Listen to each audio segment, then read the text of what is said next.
All right, good evening, everyone. It's, let's see, it's 7 o'clock. I suspect we'll have a few additional folks joining us. Here comes, I'm looking at the participant number and it's going up steadily here.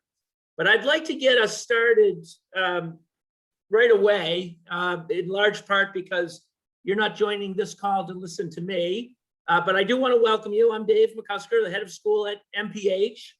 And I am deeply grateful to Dr. Shannon Magari Leggat, who for the third time is helping us out with this information session. And Shannon was and just recently rotated off the MPH Board of Trustees after many years of leadership and generous support for our school in all kinds of ways. I suspect when she started as a trustee at MPH, she probably didn't envision that that her professional career as an epidemiologist would factor in so deeply to what's going on right now. But I'll just say Shannon has been, really starting in March of 2020, has been an enormous help to all of us, providing expert advice, updates, and just being a real partner with us as we have thought about school and bringing students back, educating them in the safest and healthiest manner that we possibly can. So a lot of the work that we've done, whether it's developing the social compact and plan for last year and this year, a lot of it has been informed by Shannon's professional expertise. Just a couple quick housekeeping items. This session is being recorded. Everybody will, I believe, will stay on mute. There is going to be, we hope, 15 to 20 minutes of time where at the end where we can field some questions and answer those questions as they come in. A number of people took advantage of submitting questions in advance, and so we have those, and we'll make sure that those get addressed. And if you want to ask a question along the way, please use the chat function to do that, and we'll get through as many of those as we can. So with all of that in mind, I want to turn this over to Shannon with a great big thank you from MPH. Thanks, Shannon. Thanks, Dave. So thank you everyone for joining. Hopefully everyone's had some supper and we can dig into these issues. I'm just so grateful that, being an epidemiologist has been helpful to MPH. It's kind of a random thing to know an epidemiologist.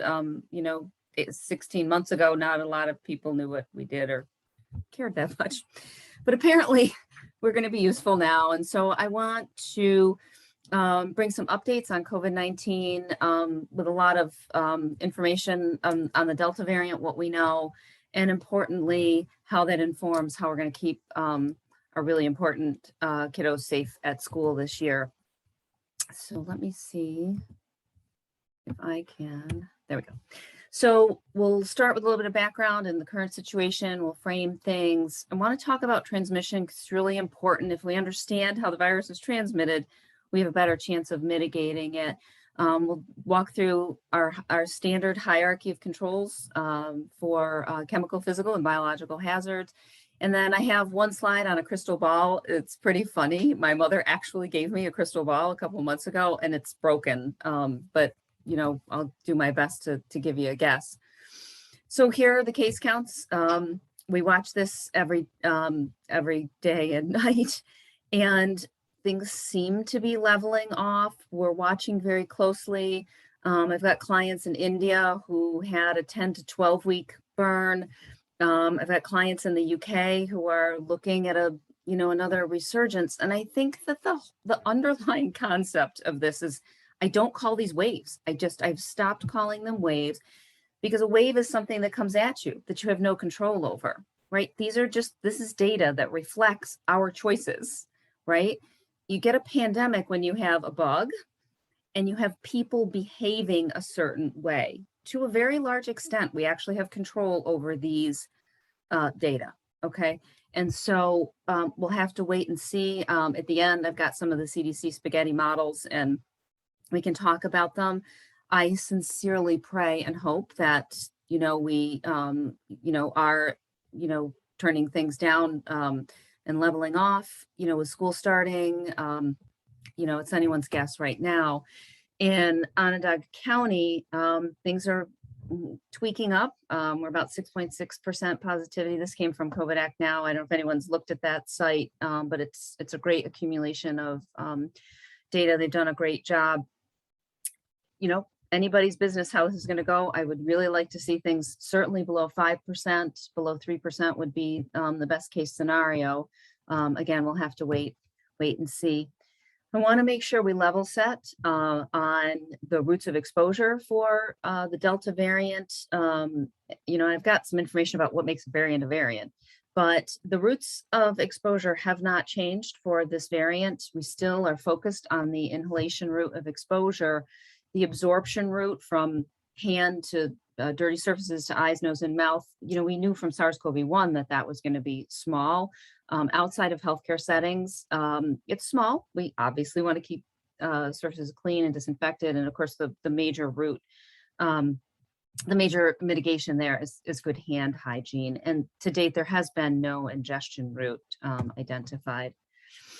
We have a lot of particle physics now that tells us that the virus is airborne. And I think, the CDC didn't recognize this until October last year. I think it was unfortunate. No one wanted to use that airborne word, right? That's a scary word.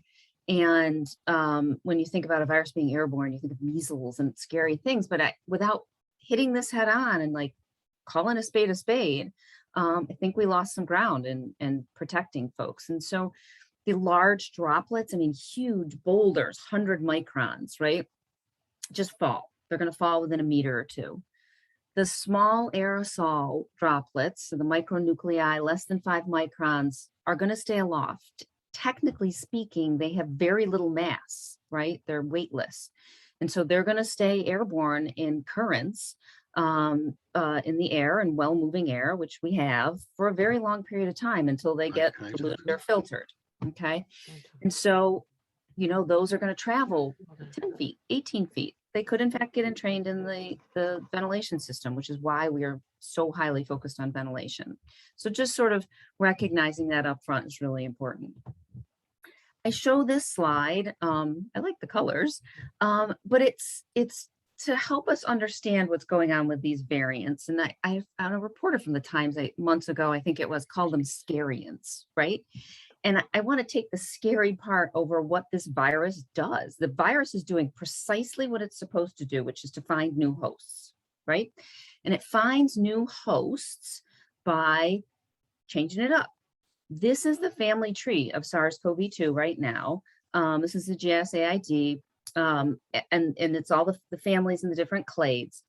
These are the ones we know about. Sure, there's ones we don't know about. Not all of them are that interesting, but this is what the virus does, and it is what will continue to happen until we have mass vaccination claims, mass vaccination to reclaim control over this virus and limit the transmission, limit the number of variants that can develop. So when we think about these words, mutant, variant, strain, right? So people use them interchangeably, and they actually really do mean different things, right? So my virologist friends cringe a little. But, if we go back to Biology 101 a little bit, we have the parent strain, okay, that we got from Wuhan in 2019. When it accumulates enough mutations, right, we call it a new strain or a variant, okay? So mutations are what happens. Think about what would happen if you had to lay down 1,000 bricks every 10 minutes. There'd be some mistakes, right? And these mutations are those mistakes. And the point at which it accumulates enough mistakes and mutates and develops one of 5 general characteristics, we'll talk about them, to make it biologically interesting for one or more reasons, then we call it a variant. Make no mistake, the way to stop this thing from spreading and mutating, so that we need different vaccinations every 10 or 12 months, is to stop the spread through vaccination, stop it from jumping. So it can mutate in me, but if everybody around me is vaccinated, it's not going to jump as easily. Okay. So what do we know about the Delta variant right now? Hopefully everyone's sort of wise to this, but it's the dominant strain in the United States. The symptoms are appearing more quickly. The main symptoms, and we got this early on from Public Health England, tend to be a little different. We're not sure if it's something about the virus or if it's itself, or if it's just affecting a little bit of a different younger population on average. Okay, so the main symptoms for the parent alpha beta were headache, sore throat, fever, continuous cough, loss of taste and smell. For Delta, it tends to be a little less mild, headache, sore throat, runny nose. So we just have got to pay attention every morning. So this is why the daily screening, which is such a drag, is so important, right? Because these are kinds of, I've had a headache for 16 months, right? Sore throat, runny nose, like, oh, have I got allergies, whatever. We have got to be paying attention and wake up every morning. We got to really be paying attention to our kiddos and say, hey, how do you feel today, right? In addition, taking their temperature and all these kinds of things. And because loss of taste or smell is, that's right in your face. A cough is right in your face. Headache, sore throat, runny nose, maybe not so much. Okay, so we just want to be paying attention to those. So of the 5 things that make a variant, biologically interesting, we look to understand its transmissibility, right? Is it jumping from person to person much more quickly? And wow, Delta is crazy contagious. We know now that fully vaccinated individuals can spread the virus to others. Okay, so we've just got to, we're going to talk about forward transmission after vaccination, but that was not true with the parent or alpha, beta, gamma. Okay, we've got some early evidence that it is causing more severe illness than previous strains. Again, from Public Health England, Scotland, a little bit from Israel. Okay, it is functionally evading natural immunity. We've got evidence for reinfection with, if you got infected last year with alpha, beta, reinfection with Delta is certainly happening. Can it evade testing? Okay, so if we evaded detection, Delta has not evaded detection. There are some viruses that do that, and holy cow, that's scary. There are some tests, all the PCR tests have many targets, 2, sometimes 3, and some interesting targets are going dark, but we still have visibility in the others, and the FDA is all over this. There's notes in the FDA EUAs, and so we're good here. For all intents and purposes, we have not lost visibility. Can it evade treatment? I'm not a physician, but it's my understanding the treatments right now are pretty broad. They're not specific to any one variant or another. Steroids, some of the antivirals, all very pretty broad spectrum, still working. They are going to need to tweak some of the antibody treatments eventually to keep up with the various variants. So why is Delta more infectious? Our understanding is that it's replicating very quickly, right, before your immune system has time to fully mobilize. And I've got a chart from a Singapore study in a minute, but even in the vaccinated folks, takes your immune system a couple minutes to get its boots on, a couple days, right? The incubation period of Delta is shorter, about 3.5 days versus 5 days, okay? And the viral loads are crazy high, 1,000 times higher, right? Which is one of the reasons it's more transmissible, right? There's just more virus to share with others, okay? When we think about our kids and Delta, we've got to understand a little bit of statistics. Okay, so the pediatric cases and pediatric hospitalizations are definitely increasing. Okay, but we want to think about them proportionally, right? Why is this, right? Delta is more contagious. Okay, and the virus needs to find unvaccinated hosts primarily, and those are a larger group of our under 12s. Okay, but when you look at them proportionally, the rates of hospitalization are still less than adults, and throughout the pandemic, we can see that it's not, it's growing slightly. Okay, So this is data from CDC. It's a grab sample of 14 states. It does not represent all states. It does include some from the South, but you can see, and I grabbed this, it's delayed by 2 weeks here, but the 0 to 4, the 5 to 17, so those would be your PEDS cases. You can see the smaller proportion at the top. You don't see it growing. Okay, so that's good news. But again, this is a grab sample. It represents about 10% of the US population. So obviously we're watching this very closely.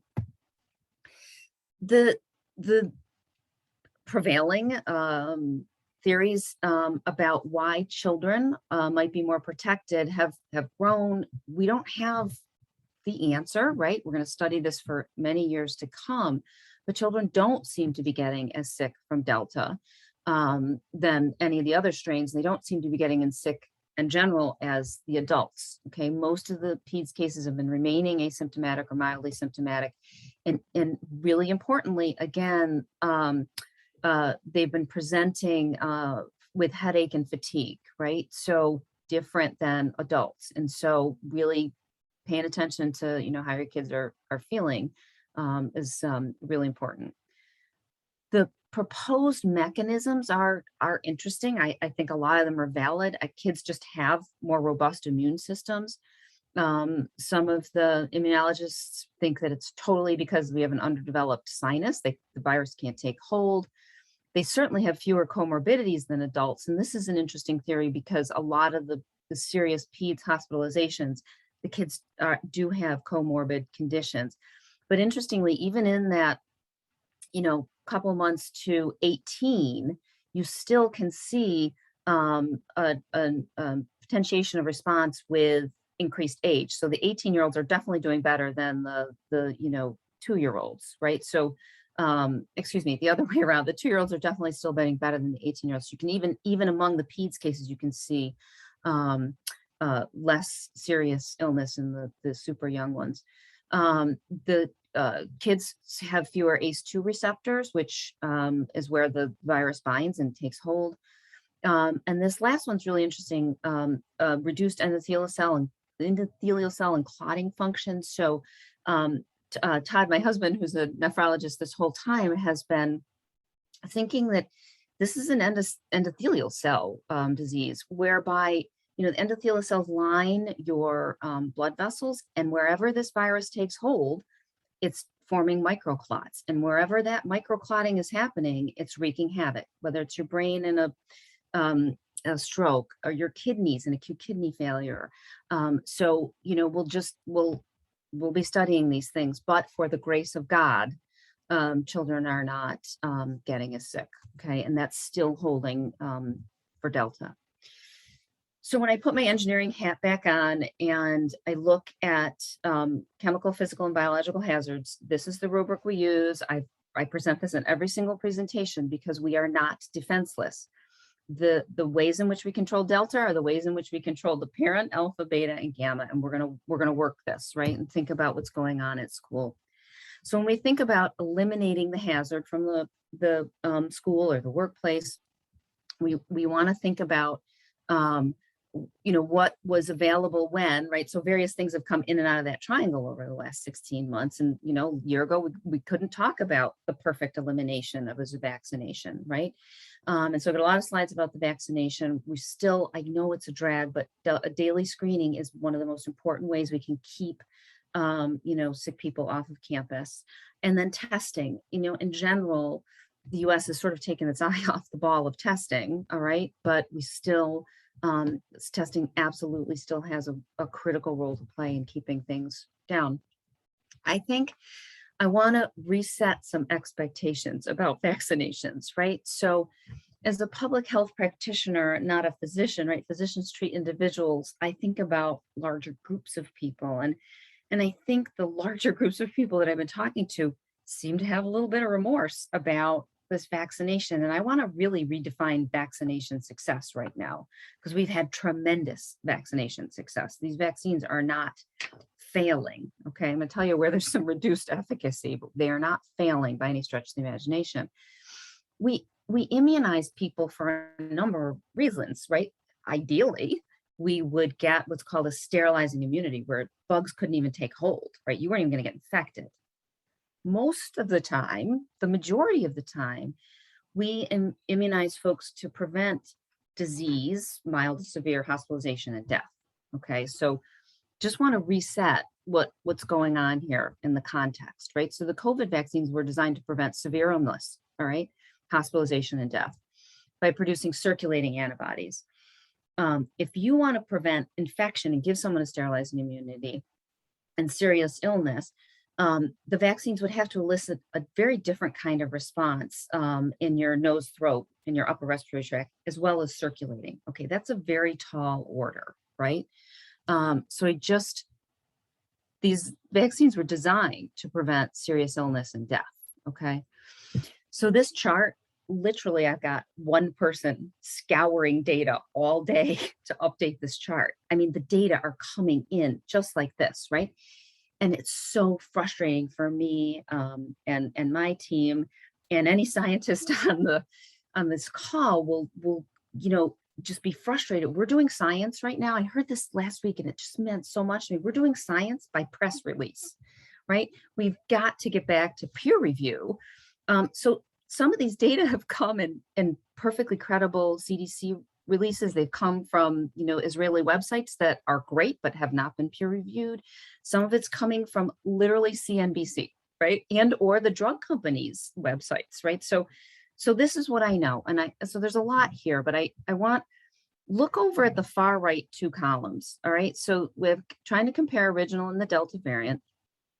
These vaccines are holding up against hospitalization and death, okay? Against severe disease and death. And that's what we need them to do to get us out of this mess. If you look at the Delta variant, we're seeing some reduced efficacy for hospitalization and death in immunocompromised populations. So sometimes they look at vaccine efficacy in nursing homes or in the, just the elderly, and we can split and we can parse the data. But for most, they're doing their job, which is preventing hospitalization and death. When you look at symptomatic illness, right, and this what makes the headlines, right, that everyone's, oh my gosh, this isn't working. I got vaccinated. Now what the heck? I got to wear a mask. I'm going to get sick. I just want to reset expectations that we were preventing hospitalization and death.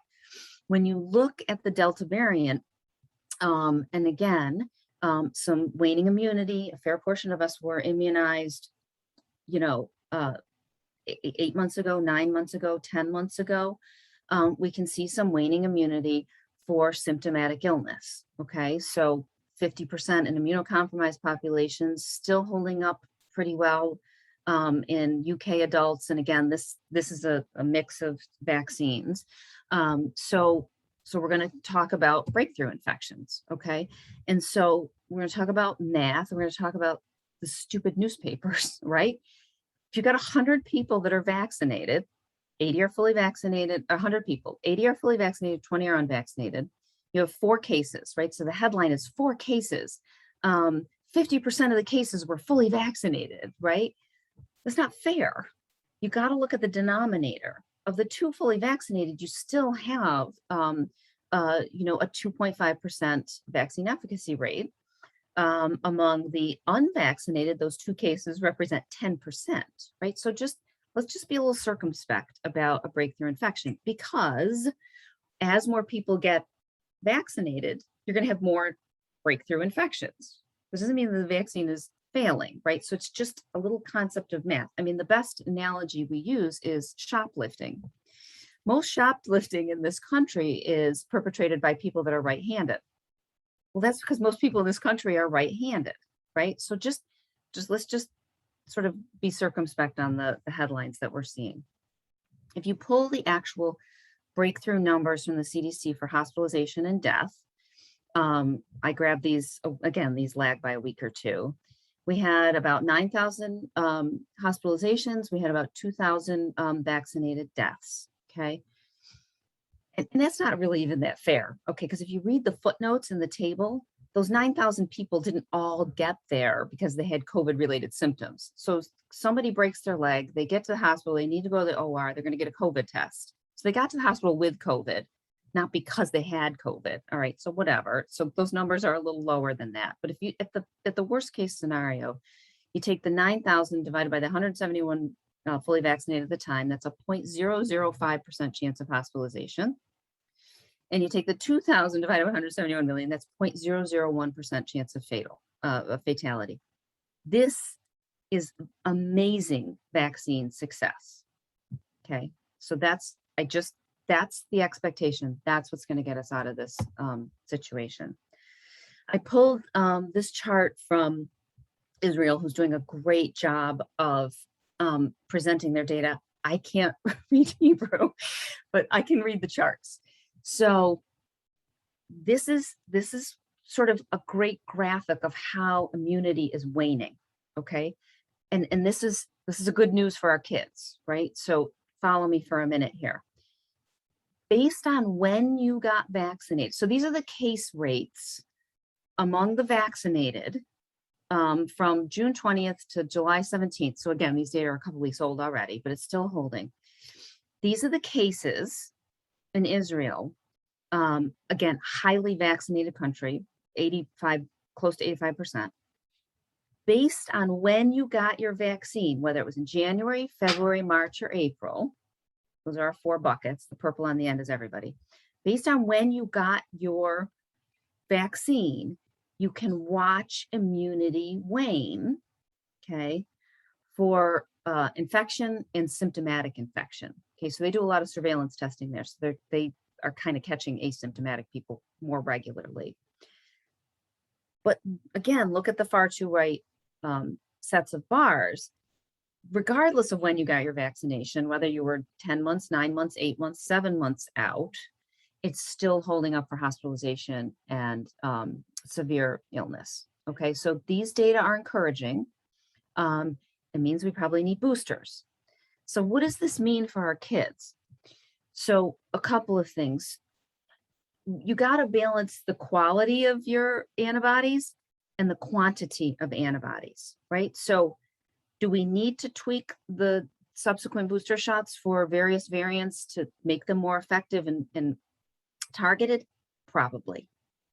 But quantity matters, right? So the kids couldn't get vaccinated until May.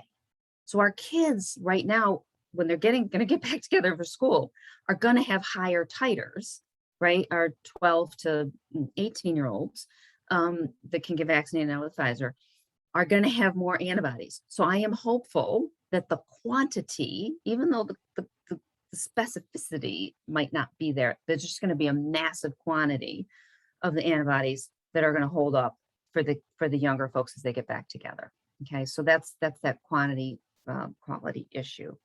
And if we have time at the end and anybody wants to, we can talk more about boosters and what they're going to look like, and we can talk about original antigenic sin and antigenic seniority and all these other kinds of things that are going to happen with boosters. But for right now, I think the kids, because they got vaccinated last, closest to when school starts, may actually be a little bit more protected. So I said most of this, the antibodies are still holding. There are immunocompromised populations that need a 3rd dose right now. And I use 3rd dose as a distinction from a booster, because boosters could be a different dose. They could be half a dose. They could be, in subsequent years, they could be a totally different formulation. But there are immunocompromised populations now that need a 3rd dose. And so those folks should really work tightly with their personal health care team to figure out if they fall in that bucket. We are seeing, again, the sustained level of protection. The original trial participants are still being followed. And here in Syracuse, we had some of the great original trial participants. Thank you to anyone on the call that participated or is participating in those. But the overall need and frequency is going to depend upon the variants. The more we can tamp this down now, the more we keep it from jumping from person to person, the less variation that's going to take hold. Okay, so in mid-August, the Department of Health and Human Services released this plan. They said they're going to start giving boosters in September. And, thinking globally, a lot of global clients, I'm of two minds of this, and we can have that kind of conversation too. But, is it 8 months? Is it 5 months? We don't know. What we do know is that the further apart you give vaccinations, the more effective they are. I mean, think about your childhood immunization series. You give a burst and then you wait a whole year, right? That was not going to work in the middle of a public health emergency, nor do I think that any mistakes were made. It's just, when a booster gets given, the longer duration between, the more efficacious it tends to be. So the ACIP, the Advisory Committee on Immunization Practices, met this past Monday and Tuesday. We've got the decks, we're going through them. There were some interesting things on boosters, but we'll have to wait to see the press release because that's how we do science now. The Israeli community started giving a third dose to their 60-plus-year-olds at the end of July, and they saw almost an immediate drop in cases.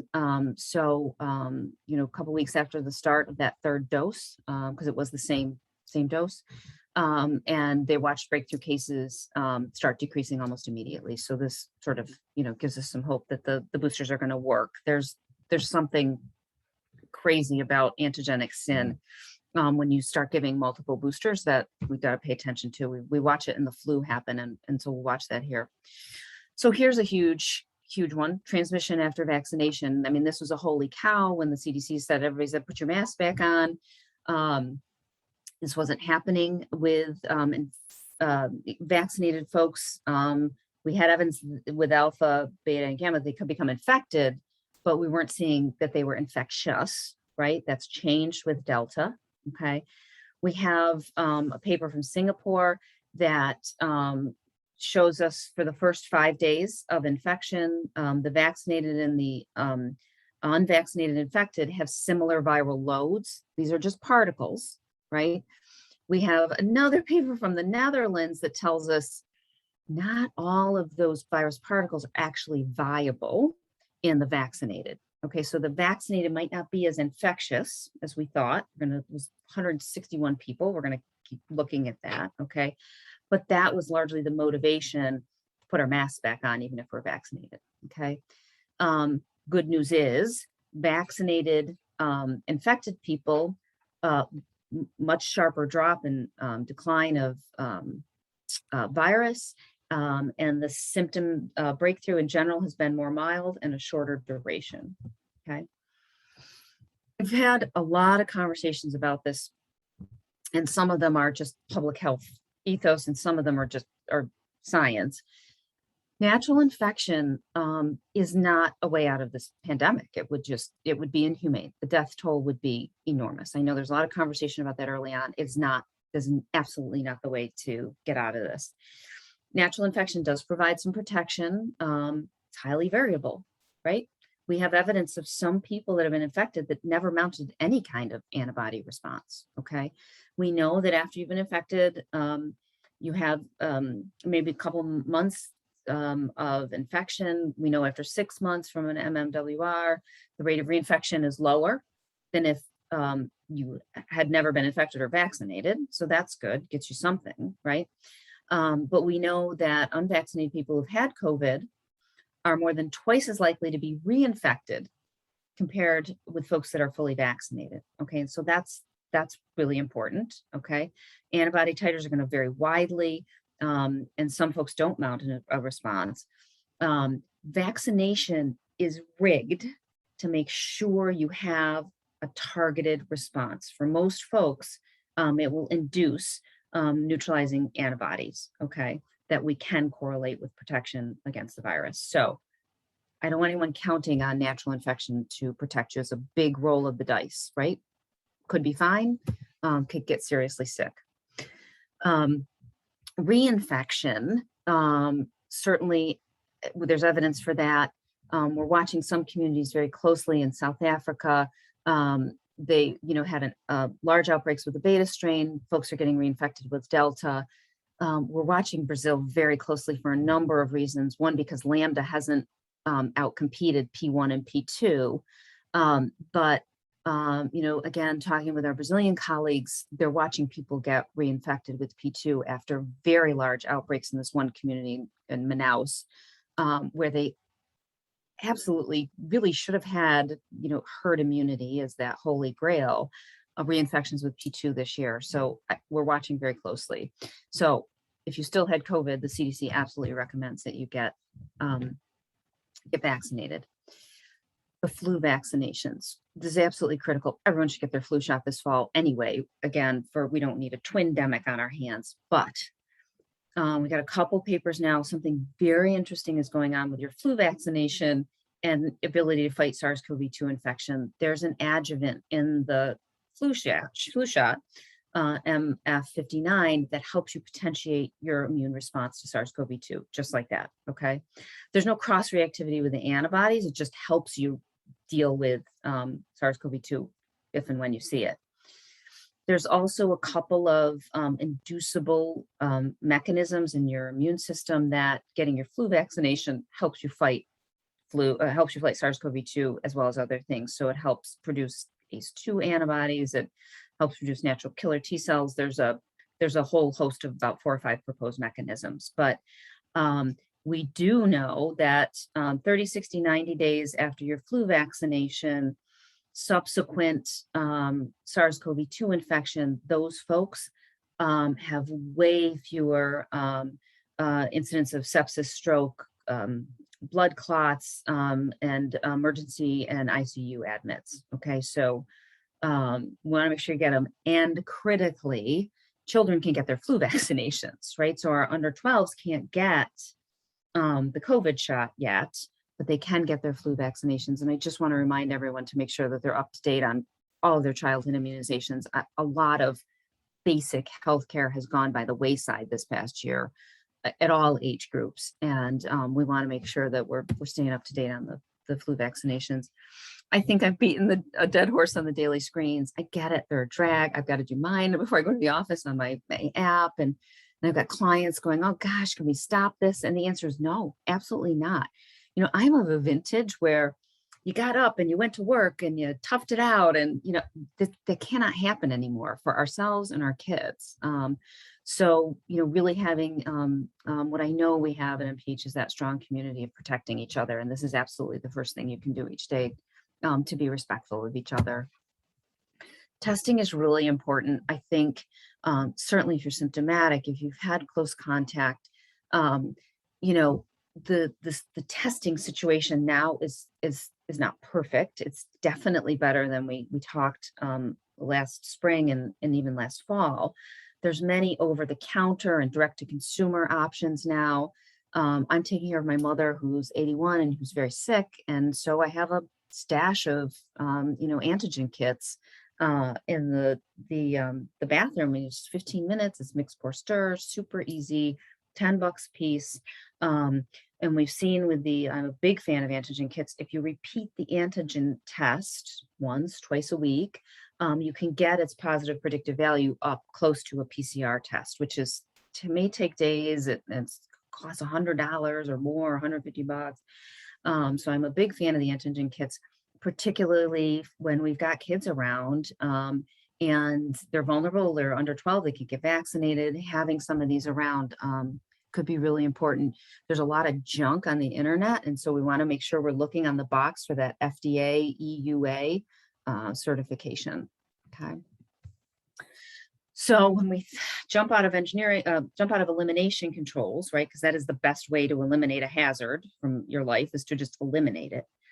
If we can't eliminate it, our next best option for SARS-CoV-2 is to engineer it out, right? These don't actually require people to behave a certain way. They are things that get taken care of behind the scenes.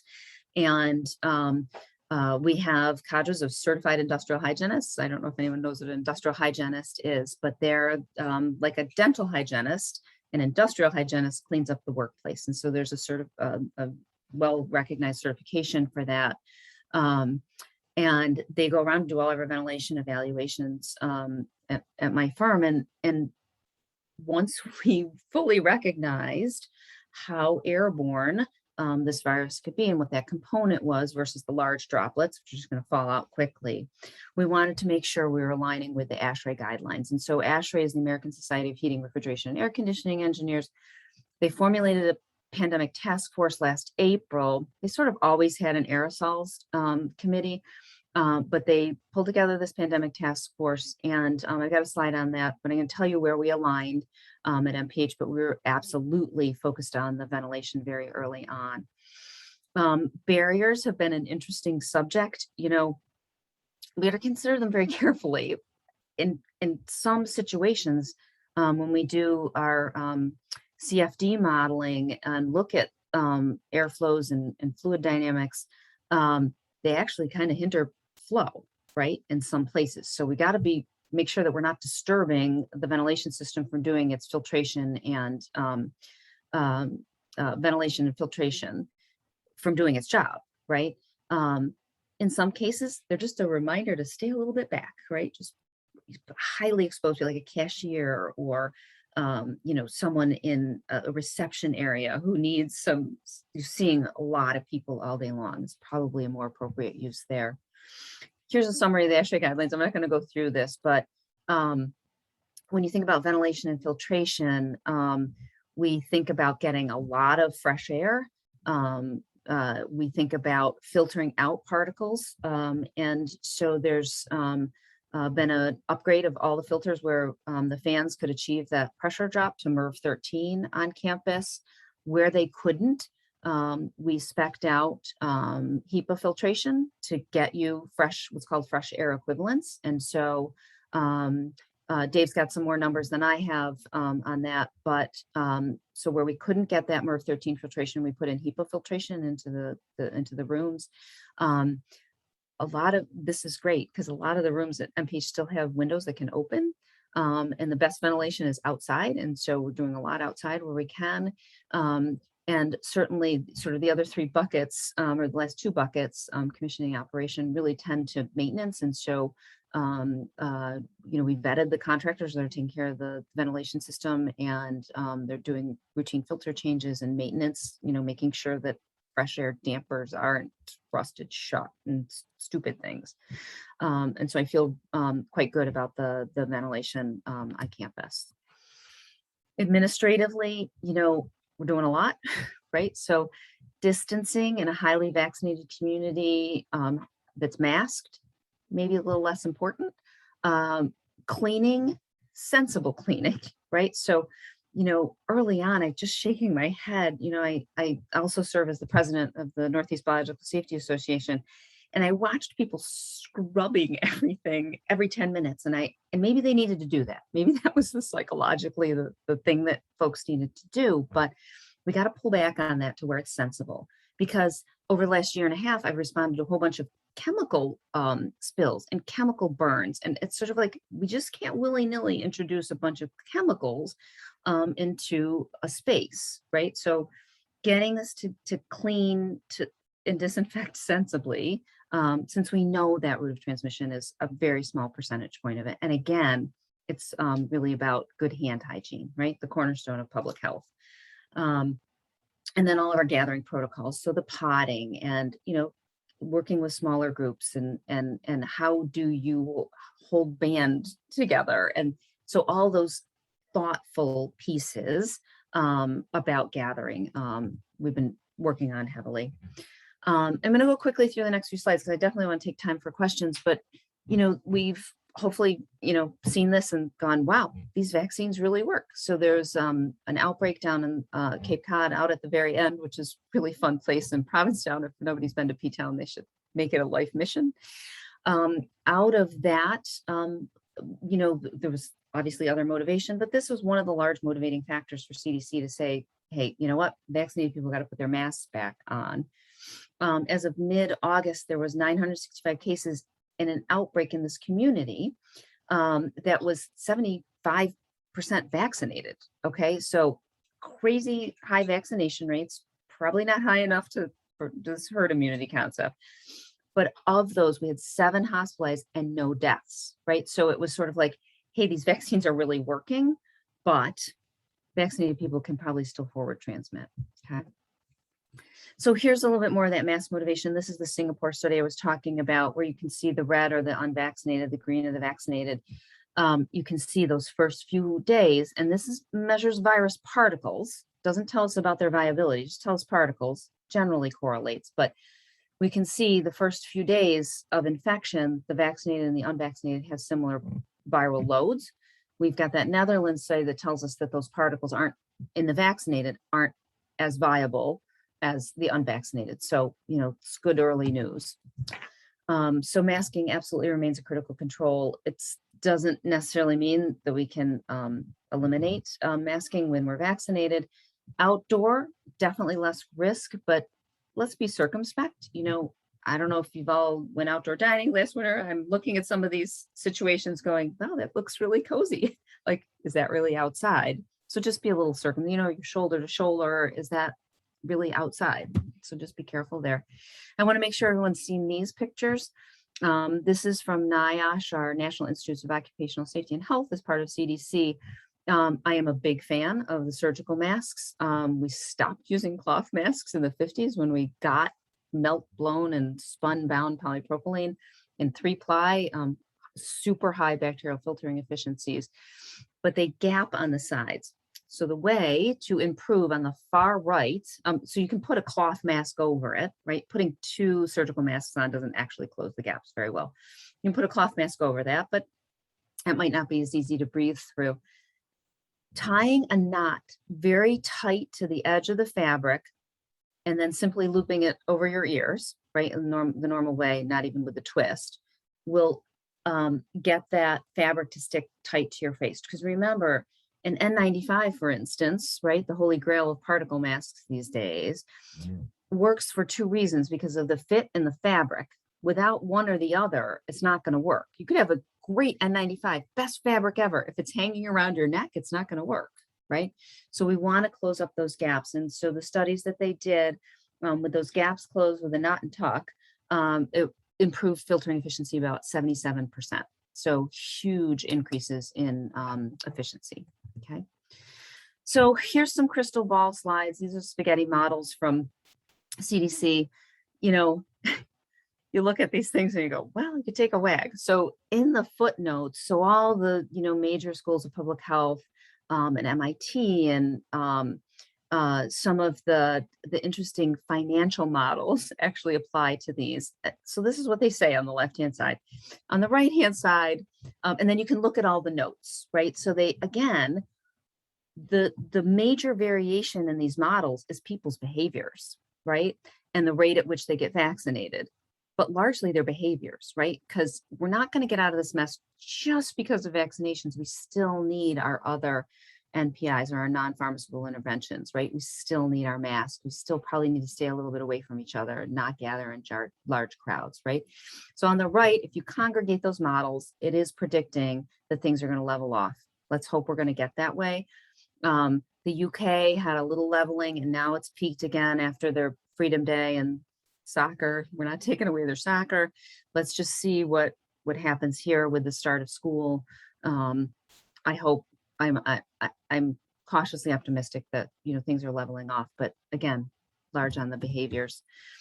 So, what do we expect as we go from pandemic to endemic? We've got to get enough people vaccinated that we can drive this thing down to an acceptable societal risk, right? I mean, we all go out in the winter when we know there's colds and flus and these kinds of things, but we just need to get with mass vaccination down to that acceptable societal risk. We're monitoring new variant emergence closely. So the CDC co-opted 2 of my colleagues from Harvard School of Public Health. They're starting a brand new surveillance institute at CDC. So Mark Lipschitz is going to work on this. We need to spend as much money or more monitoring outbreaks around the world as we do monitoring the weather, right? And so those public-private partnerships are going to be starting up in earnest. So we'll have some visibility, right, on SARS-CoV-2 and whatever the next one is to come. So focusing this fall on campus on vaccinations and really understanding their durability and their efficacy. How long are they going to last? How efficacious against, the whole spectrum of illness. Certainly a focus on ventilation, which is a fair portion of risk mitigation that happens behind the scenes, right? No one even knows about it. And then masking and testing for sure. Okay, with that, I'm going to stop talking, Dave. Did I go over my time? I went over my time. Shoot. No, it's great. Thank you, Shannon. We do, as I mentioned, we have some questions, and I want to. I think you probably touched on everything that these questions are asking, but maybe just to sort of reinforce a perspective. Let me start with this. As COVID becomes endemic, how does it change for those people under 12? Or is it the same as pandemic protocols, increasing and decreasing requirements based on community spread for those with kids? It's a complicated question, Dave, and I think as we move from pandemic to endemic, the risk for everybody goes down, right? So in endemic, what does endemic look like? It looks like highly vaccinated populations with pop-up outbreaks, right, among the vulnerable or the unvaccinated. So hopefully moving from pandemic to endemic means our under 12s that aren't vaccinated are more protected. And that's going to come from all of us adults forming a vaccinated wall around our kids to protect them. Okay.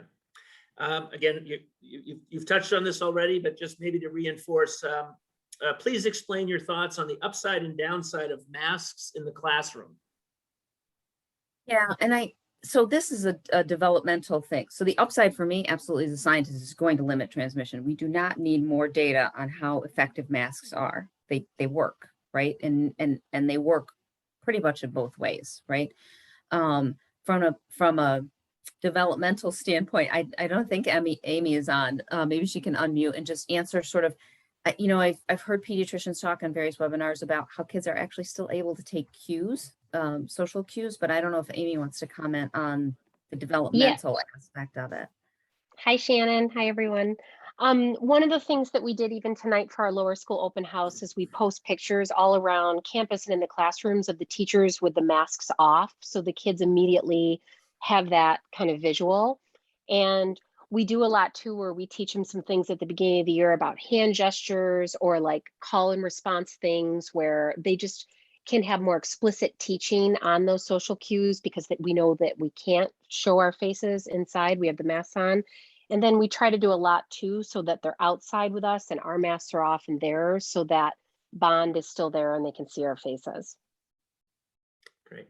Amy, while you're on, one of the questions that we received before the session asked about just some advice on growing up in the pandemic, and thoughts about is it important to downplay certain aspects of an outbreak or a new more deadly strain, or certain parts that we should make sure we to cover. Is 1 minute of screen time, for example, in FaceTime with family or Zoom, sort of similar to a minute of TV show watching, that kind of thing. So you have some thoughts on that kind of thing, Amy? Yeah, and I definitely want Shannon's weigh in as well. One of the things that we try to do in the lower school with everything, including this, is to balance. We want to give the kids a certain amount of information, so we're treating them with respect and they're getting that agency so that they're informed, but we're not oversharing and overtelling. So what we would tell a pre-Ker would be different than what we're going to share with a fifth grader. But in general, we do give each grade level a certain amount of information and responsibility so that we feel that they can manage developmentally. We don't lie to them. And if they ask us direct questions, we answer them with honest answers. So that's one way. With the other part of the question about screen time, I'm guessing when American Pediatrics came up with those screen time ideas, they were not thinking this was necessarily going to happen. So I think in some ways the screen time has been a lifesaver, because for children that never would have been able to see grandparents or family and friends across the country because of travel and safety, it allowed them to still see those people that were dear to them. So I would say that I think that kind of screen time is a saving grace. Shannon, please weigh in. Yeah, I think for the adult crowd, I'm Zoom fatigued. And so I've got a lot of clients who've actually called Fridays, Zoom free Fridays, like no more screen. Even throughout the day, I just, I'm jumping from meeting to meeting and there isn't even time to go to the bathroom in the middle. And it's exhausting in a different way. So I guess just monitor, I'm trying to monitor myself and my employees to make sure we aren't getting fatigued. And I guess it's just parental awareness of, how the kids are feeling about it too. All right, we got a couple of what I call very practical questions. If I need to walk through a crowded room, will it help to hold my breath?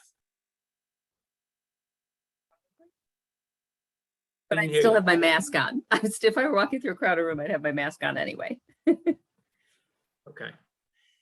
Where would you recommend purchasing antigen testing kits? Wherever you can find them. So it's pretty funny. So someone had done I had seen it, the American Public Health Association had seen it. It's the antigen tests are readily available on the shelves in the supermarkets and the drugstores in the low vaccinated communities.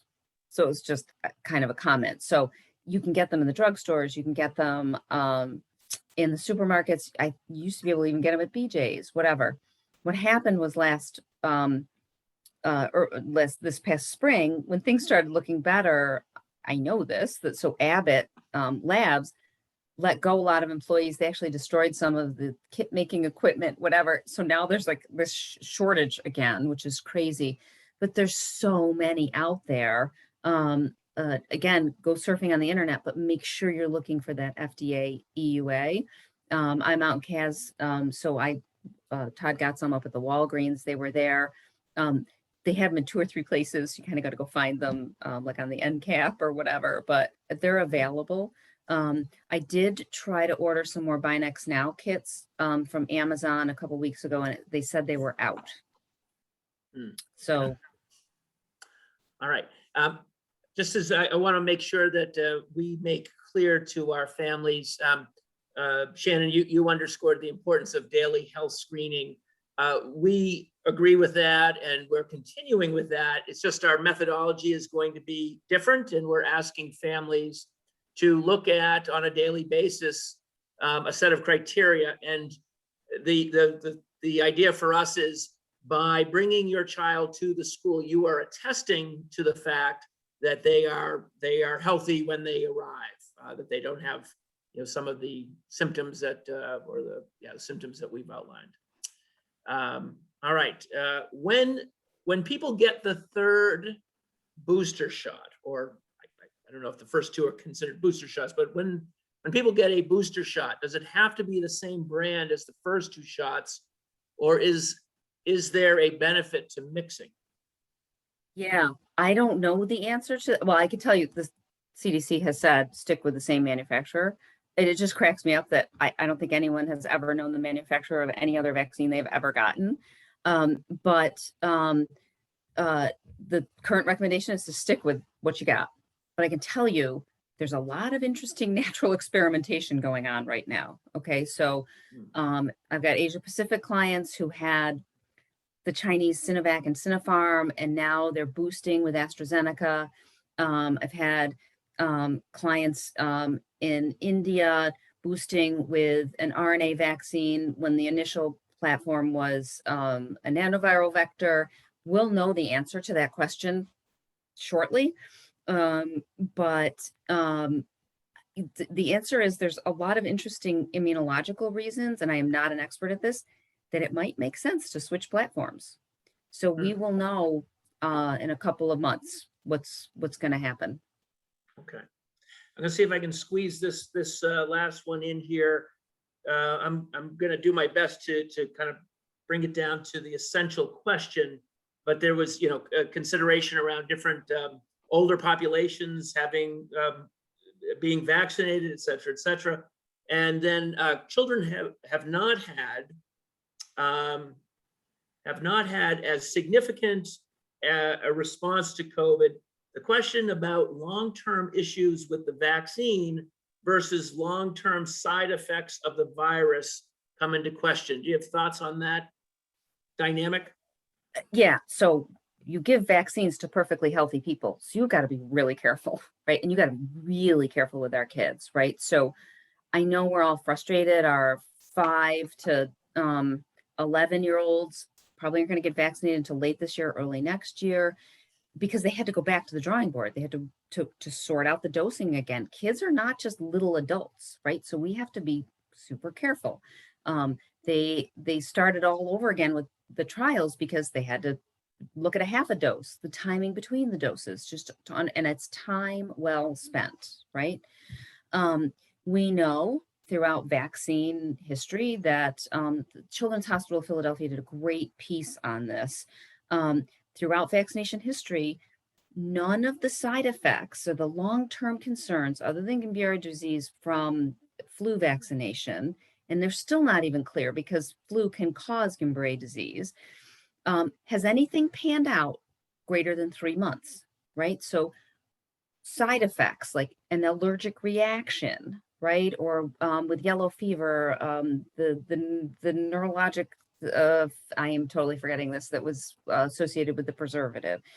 None of those things have happened beyond 3 months, right? So that's why the FDA originally said, don't even apply if you don't have 3 months worth of data. We've got, over a year and maybe 14, 15 months in our trial participants. Our healthcare heroes got vaccinated in December and Jan. We got, 9, 10 months on them. We're not seeing those long-term effects in adults. We got to study it in children. Those kids have been enrolled, and we're gonna take our time, right? We have the most conservative drug approval system in the world, and it's working, right? There's various alerts for various vaccines, and we're gonna watch them closely. On the long COVID side, holy cow, am I scared? We don't know anything about the long-term health effects of this virus. And I'll never forget, so I was on a webinar at the School of Public Health, and Tony Fauci was on there answering questions, and it was just a small group, a couple hundred scientists, and he was answering very candidly. And Donna Shalala was on, and I love the way she talks. She says, "Hey, Tony, tell me what you think the most interesting thing about this virus is." And he said, the range of symptoms, the range of health effects, and the unknown about the long term. So he said, a fair portion of people are getting this. They're not getting it sick at all. They're asymptomatic. And an unfortunate proportion are dying. The range of organ systems that it's affecting. And he hinted at this long COVID issue. I don't know. I mean, even this week, we're hearing about kidney failure, which Todd's been seeing for the last year and a half. We're hearing there was a preprint on the medical archives about on autopsy, the brains of long COVID patients looking very similar to folks who've had Alzheimer's disease. I mean, we don't know. And so, again, I think it's a big roll of the dice not to get vaccinated. Can we squeeze in one more? I think this is a simpler question. Can you wear a surgical mask more than once? Yes, I do. But I think the intent is to have a clean one every day, right? And in certain environments where you're sweating, you might need multiple changes per day. Okay. But I have. All right.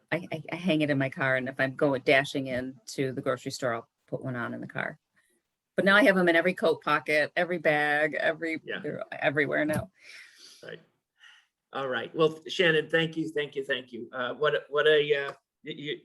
What a gift you are to our community to provide this kind of opportunity and along the way to keep us well informed about best practices as we know them at a given time. There's a lot of variables and things are shifting, but we're fortunate to have you in our corner. So thank you very much. Excellent. Have a good night, everyone, and stay safe. Thanks, everyone. Thanks, everybody. Thanks, Shannon.